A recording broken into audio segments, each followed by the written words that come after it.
be afraid to go into the aviation industry just because you're scared that you might be the only female.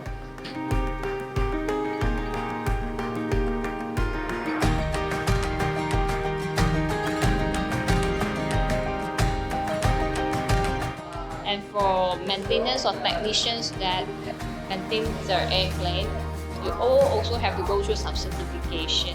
And all of you are subjected to audit.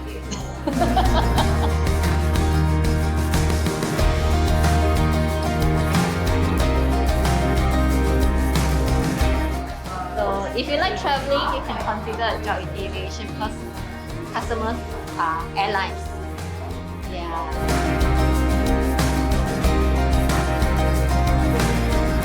And right now, are you in aerospace technology or are you in avionics? Avionics. With the kind of studies that you have, it will actually give you an edge in the interview.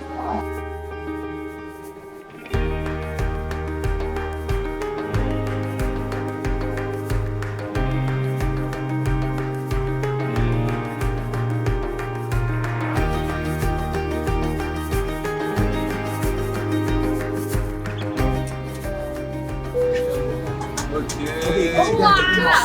Okay. Let's go. Pedal. Hero, right pedal. Right pedal. Right pedal. Yeah, over Malaysia. Yeah. Go up north. We are going to Malaysia. Pull back. Pull back. Continue going to the left. There. Go down a little. Where the bar goes, you go follow. No need to think too much. Just is a reaction. 500.